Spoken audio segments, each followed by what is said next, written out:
Bueno, para arrancar esta inmersión podemos hacer un pequeño ejercicio mental. Pues me parece perfecto. Es muy fácil visualizar un par de escenas completamente cotidianas, de esas que, no sé, ocurren miles de veces al día en cualquier rincón del mundo. Claro. Por un lado, imaginemos a alguien paseando tranquilamente por un parque en pleno otoño. De repente levanta la vista e intenta atrapar al vuelo una hoja seca que cae de un árbol.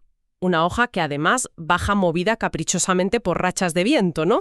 Totalmente impredecible. Exacto, con esas trayectorias erráticas. Y, por otro lado, un escenario doméstico, en casa.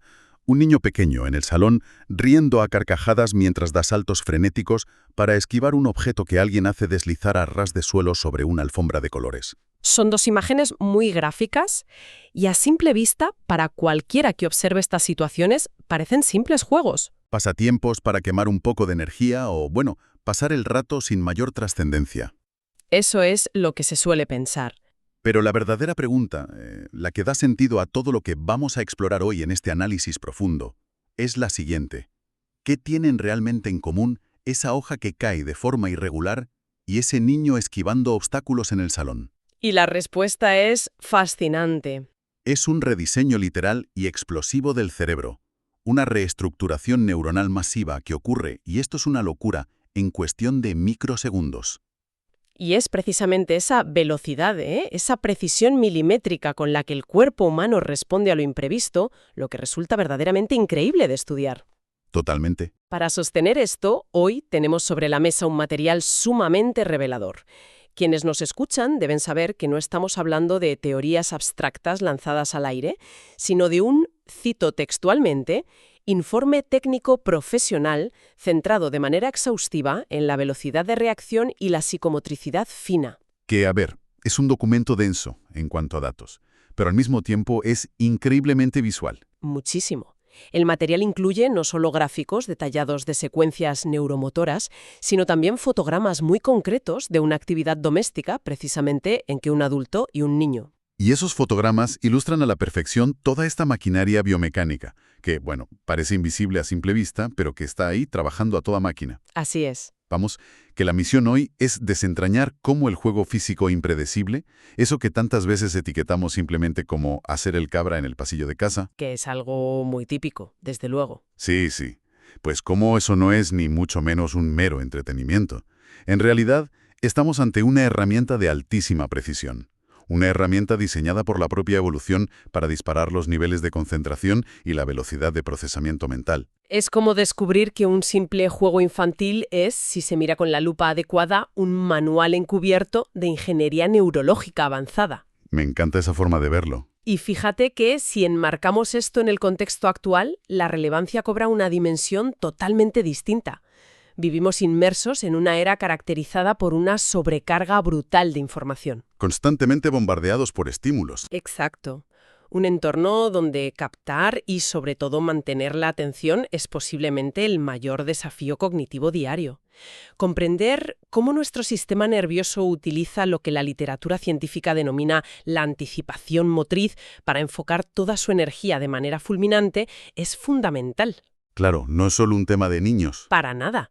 Y ojo, el informe deja clarísimo que esto no es solo crucial para el desarrollo temprano del cerebro infantil, es la llave maestra para comprender los mecanismos más profundos del aprendizaje humano a lo largo de toda la vida. Pues para no quedarnos en lo puramente conceptual, merece la pena detenerse en la mecánica pura del ejercicio, en lo que podríamos llamar el caos controlado. Me parece un término muy acertado. Los fotogramas que acompañan a este informe son, de verdad, oro puro, porque ponen cara y ojos a toda esta teoría. Hay una escena específica capturada en el material que es tremendamente ilustrativa. Sí, la de la alfombra. Esa misma. Se ve a un adulto, seguramente el padre, y a un niño pequeño. Están descalzos sobre una alfombra muy llamativa, con los colores del arco iris. Lo que en el documento llaman la Rainbow Rug. Eso es. Y menos mal que están descalzos sobre una alfombra, porque, a ver, intentar esquivar cosas en calcetines sobre un suelo de parquet suele acabar en un choque inevitable contra el sofá o la pared. Totalmente un peligro. El caso es que el texto sobreimpreso en la imagen ya es toda una declaración de intenciones. Dice literalmente en inglés, "The right play boosts focus fast". Es decir, que el juego adecuado aumenta la concentración rápidamente. Exactamente.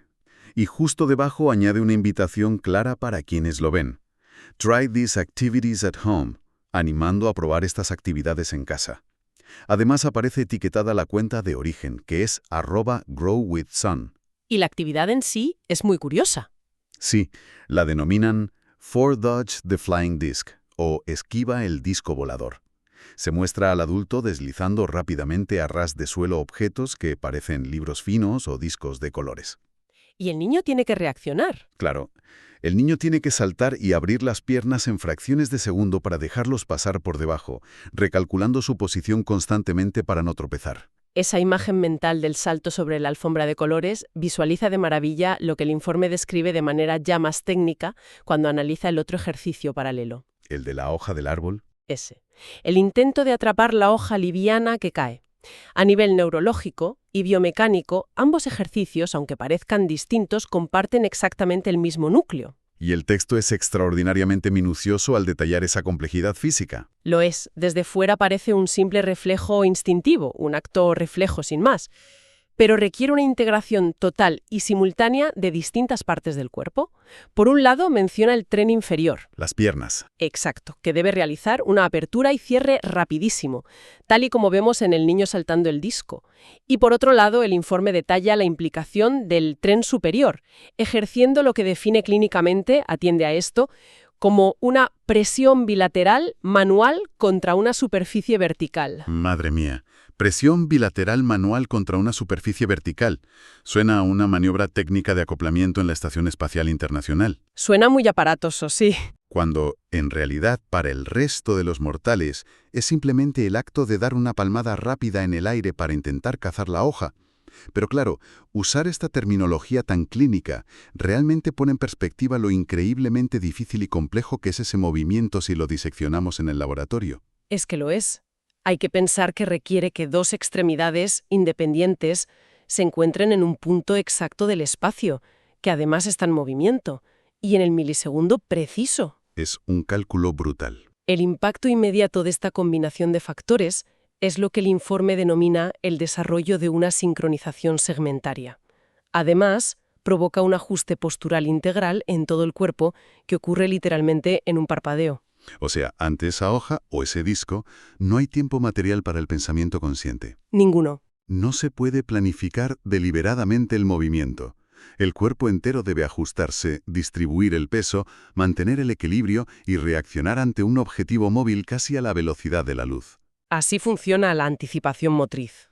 Vale, entiendo perfectamente la exigencia física, el salto, la palmada en el aire, el equilibrio, pero a nivel interno, en lo que podríamos llamar la matemática del cerebro, ¿qué está pasando realmente para que el cuerpo se vea obligado a reaccionar con esa urgencia? Ahí entramos en la neurociencia del movimiento.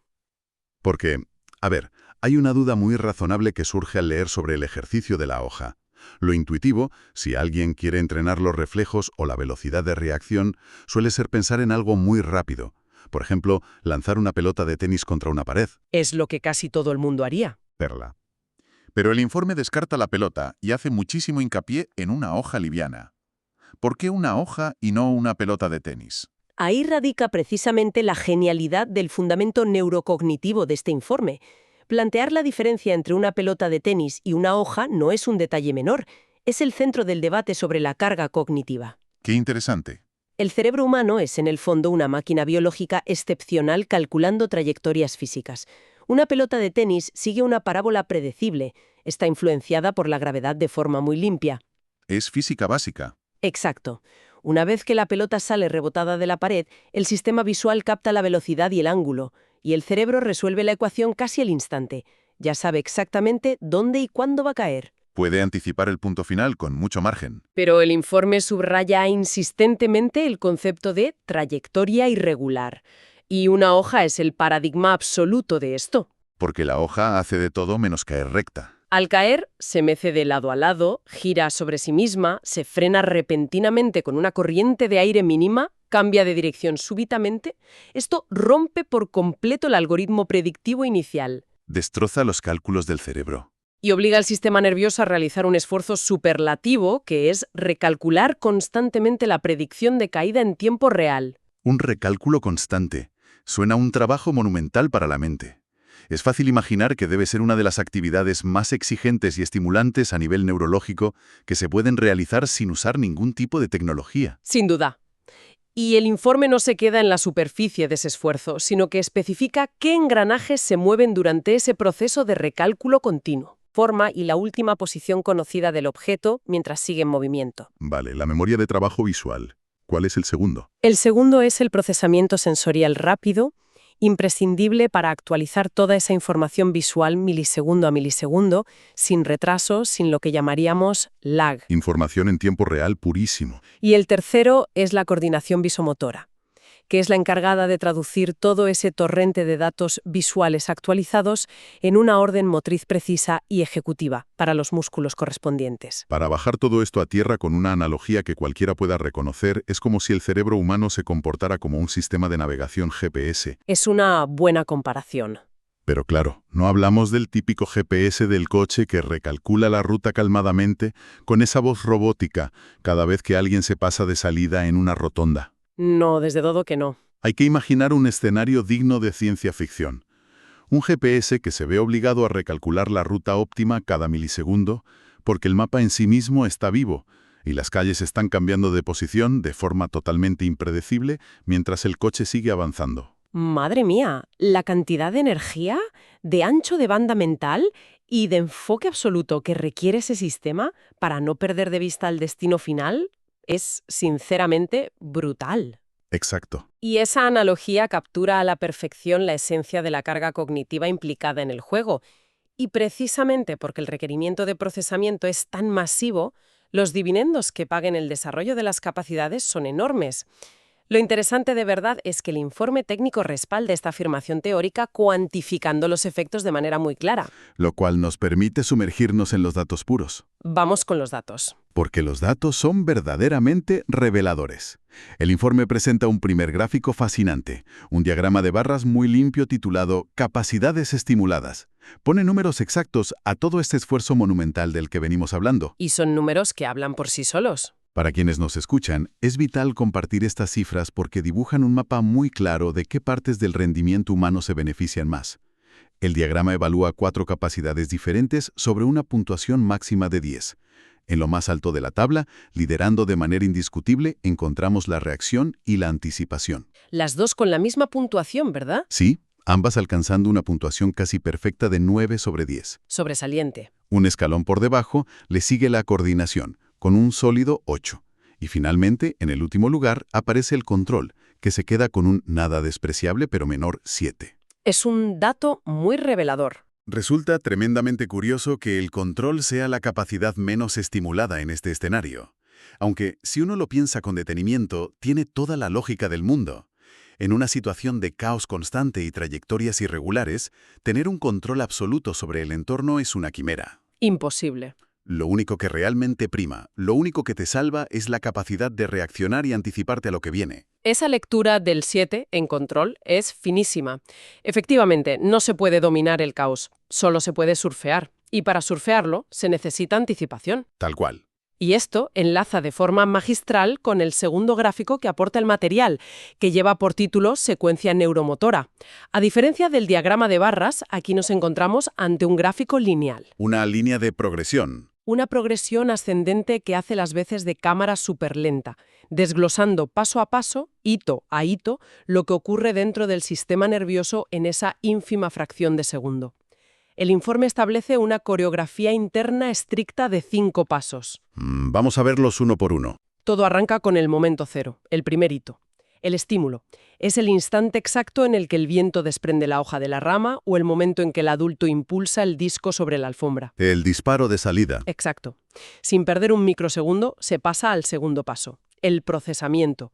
Aquí la información visual impacta en la retina, viaja por el nervio óptico y llega al cerebro para ser descodificada preliminarmente. A ver, hasta ese punto 2, digamos que es el pack básico de cualquier ser vivo. Hay un estímulo visual, entra por los ojos y se procesa la información de que algo se mueve en el entorno. Es la biología básica, ¿sí? La magia de verdad tiene que ocurrir justo después, ¿no? Y así es, el tercer hito es la joya de la corona, el verdadero epicentro de todo el informe técnico.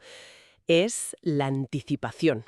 El famoso 9/10 del gráfico anterior. Ese mismo. Este es el instante crítico en el que el cerebro, basándose en la trayectoria irregular y caótica que acaba de procesar en el paso anterior, intenta predecir desesperadamente dónde estará ese objeto en el siguiente instante futuro. ¡Qué maravilla! Inmediatamente tras esta proyección mental, detoneo cuarto paso, la respuesta.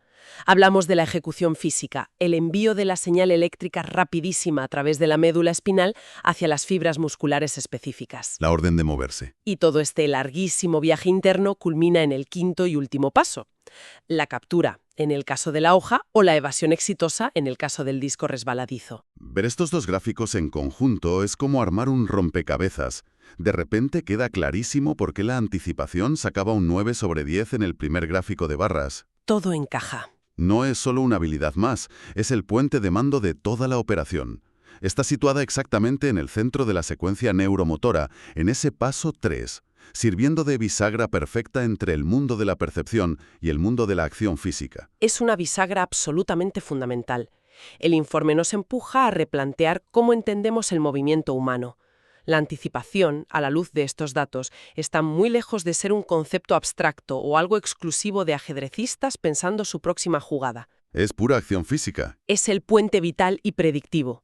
Es el momento asombroso en el que el cerebro humano literalmente calcula el futuro inmediato basándose en datos incompletos y caóticos. Porque la hoja sigue cambiando de rumbo. Claro, y sin esa capacidad de predicción constante, recalibrada milisegundo a milisegundo, la respuesta muscular, por muy rápida que fuera, siempre llegaría irremisiblemente tarde a la cita. La anticipación es el auténtico motor del éxito frente a la incertidumbre. Llegados a este punto de tanta densidad neurológica y procesamiento en microsegundos, es inevitable que surja una gran duda. Es muy fácil pensar que todo esto de la alfombra de colores, el disco esquivado y la hoja de otoño es un ejercicio intelectual fascinante. Pero, ¿para qué sirve entrenar a este nivel de exigencia a la vida real? Es la pregunta clave. Porque, a ver, semejante desarrollo de la arquitectura neuronal tiene que tener una vía de escape, una aplicación práctica contundente, más allá de pasar una tarde divertida en el salón de casa o paseando por el parque de la esquina. Desde luego que la tienen. Y el documento dedica un apartado entero a resolver esa misma duda, bajo el epígrafe de aplicación pedagógica. ¿Y qué concluye? El texto es tajante al afirmar que las destrezas adquiridas mediante la exposición repetida a este tipo de caos controlado son directamente transferibles a entornos del mundo real caracterizados por una alta exigencia motriz y mental. ¿Cómo cuáles? Específicamente, el informe señala el ámbito deportivo, citando 3 ejemplos muy claros donde la reacción inmediata ante situaciones rápida y constantemente cambiantes lo es todo. Habla del fútbol, el tenis y el baloncesto. Pues tiene toda la lógica del mundo si nos paramos a pensarlo. En un partido de fútbol la capacidad técnica importa, por supuesto, pero ¿qué pasa cuando un balón rebota de manera totalmente inesperada en la pierna de otro jugador o frena de golpe al golpear un parche de césped mojado? Hay que recalcular la pisada en milésimas de segundo. Y en el tenis el componente de caos está en el efecto. La pelota parece llevar una trayectoria clara, pero la rotación que le ha imprimido el rival hace que al tocar la pista, el ángulo de salida cambie de forma aberrante. El bote es impredecible. Totalmente. Y en el baloncesto las ventanas de oportunidad duran milisegundos. Imaginemos a un jugador que puede estar subiendo el balón, iniciar el gesto técnico de dar un pase hacia la esquina, y de repente, de la nada, aparece el brazo largo de un defensor interceptando la línea de pase. Un estímulo visual caótico de manual. El cerebro del jugador que ataca tiene que abortar el plan inicial, recalcular la posición de sus compañeros y de los rivales y enviar nuevas órdenes motrices a sus brazos y piernas para cambiar la dirección de la jugada. Todo ello mientras a lo mejor está en el aire saltando. Es brutal. Es exactamente la misma matemática del recálculo que con la hoja, pero llevada al límite físico de la élite deportiva. Ese ejemplo del baloncesto ilustra de forma soberbia lo que significa el recálculo constante en un entorno complejo. Son hábitats competitivos saturados de estímulos irregulares y trayectorias caóticas. Cierto. Pero es que el alcance de este informe va todavía un paso más allá de la simple ventaja deportiva. Profundiza en el impacto estructural a largo plazo que tienen estos ejercicios, con especial énfasis en las edades tempranas. Volviendo a la figura de ese niño del vídeo de la alfombra. Exactamente. Exponerse habitualmente a este tipo de juegos no solo te hace más ágil esquivando discos. Según los datos del texto, moldea el cerebro de forma profunda. ¿En qué sentido? Fortalece de manera irreversible esa sincronización bilateral de la que hablábamos al principio y aumenta el umbral de la velocidad de procesamiento global de la información. Es como subirle la memoria RAM al cerebro. Tal cual. El documento concluye de manera categórica que este entrenamiento basado en lo impredecible tiene un impacto profundo, medible y duradero en el desarrollo coordinativo global de la persona. Estamos hablando de palabras mayores. En definitiva, estamos hablando de la construcción de un sistema nervioso muchísimo más eficiente, plástico y resolutivo frente a la incertidumbre a lo largo de toda la vida. Resulta casi poético llegar a esta conclusión después de desgranar tantos gráficos y tantos datos. Lo es, sin duda. En una época en la que parece que siempre estamos a la búsqueda de métodos increíblemente complejos, suplementos revolucionarios o aplicaciones tecnológicas carísimas para potenciar las capacidades cognitivas, la respuesta parece estar en la absoluta sencillez. En el juego de toda la vida, Un juego doméstico que no requiere ni enchufes, como deslizar un libro viejo bajo los pies de un niño para que salte, o el acto instintivo de intentar atrapar una hoja en el aire en otoño. Todo eso está construyendo, a nivel microscópico, la arquitectura neuronal necesaria no solo para dominar deportes complejos en el futuro, sino para mantener un enfoque agudo, presente y concentrado en el día a día. es una demostración aplastante de la eficiencia de nuestra propia biología. El cerebro humano ha evolucionado utilizando el juego físico y caótico como su principal mecanismo de calibración y afinación. Pues para ir atando los cabos sueltos de todo lo que ha ofrecido esta inmersión de hoy, hagamos un rápido repaso de los descubrimientos más potentes. Vamos allá. Hemos arrancado derribando el gran mito de que el juego impredecible es simple gasto energético. Ya sabemos que un estímulo visual de trayectoria caótica, ya sea una hoja movida por el viento o un disco resbaladizo en un alfombre, actúa como la chispa perfecta que enciende a máximo rendimiento la maquinaria de la memoria de trabajo visual y el procesamiento rápido. Efectivamente. Hemos recorrido paso a paso cómo el cuerpo no reacciona a lo loco, sino que sigue una secuencia neuromotora inquebrantable de 5 fases: estímulo, procesamiento, anticipación, respuesta y captura. Ese gráfico lineal que lo explicaba también. Y por encima de todo, los datos nos han demostrado que la anticipación, esa capacidad de predecir el futuro inmediato frente al caos, es la verdadera reina del tablero, el puente insustituible que permite que nuestros músculos reaccionen a tiempo ante lo imprevisto. Y si me permites aportar un último apunte, una reflexión final que surge inevitablemente al destilar la premisa central de este informe. Adelante, claro. Hay algo que resulta profundamente perturbador y sugerente a partes iguales, y que invita a darle una vuelta de tuerca a nuestra propia realidad diaria. Hemos visto que la documentación técnica afirma, sin dejar lugar a dudas, que el juego adecuado aumenta la concentración rápidamente. Sí, el texto sobreimpreso en el vídeo. Y hemos diseccionado el porqué. La trayectoria irregular de un objeto obliga inexorablemente al sistema nervioso a recalcular y mantener un estado de alerta y foco absoluto. El caos exige concentración, la previsibilidad, en cambio, la relaja. Totalmente cierto. Ante esta evidencia biológica innegable, cabe plantearse una cuestión sobre nuestra forma de vida contemporánea. Si el cerebro humano requiere de manera intrínseca este nivel de caos físico, táctil e impredecible para entrenar su velocidad de procesamiento y mantener su maquinaria de atención bien engrasada, ¿A dónde quieres llegar? ¿hasta qué punto la epidemia de falta de concentración y el agotamiento mental que arrastramos en nuestra vida moderna y adulta se debe, sencilla y llanamente, a que nuestras rutinas diarias se han vuelto dolorosamente rígidas y predecibles? Uf, qué gran pregunta. Quizá, al haber eliminado casi por completo este tipo de juego, de movimiento imprevisto y de recálculo constante de nuestro entorno, sentados durante horas frente a pantallas de información estructurada y perfectamente predecible, estemos adormeciendo por pura inacción la misma maquinaria neuronal que evolucionó durante milenios precisamente para mantenernos enfocados y vivos ante la incertidumbre del mundo real. Qué barbaridad de enfoque para cerrar. Es sin duda una de esas ideas que se instalan en la cabeza, empiezan a dar vueltas y tienen el poder de cambiar por completo la perspectiva sobre cómo organizamos o, mejor dicho, cómo cuadriculamos nuestro día a día. Da mucho que pensar. Habrá que empezar a buscar más hojas al viento y menos trayectorias rectas. Muchas gracias a quienes nos acompañan al otro lado por sumarse a esta exploración tan reveladora. Como siempre, el propósito es seguir rascando bajo la superficie plana de lo cotidiano para acabar encontrando y entendiendo lo extraordinario. Nos despedimos por hoy, dejando la puerta abierta de par en par para seguir cultivando esa curiosidad insaciable que, como ha quedado sobradamente demostrado en este análisis profundo, es el verdadero motor que mantiene la mente rápida, despierta y lista para anticipar lo que venga. Hasta la próxima inmersión.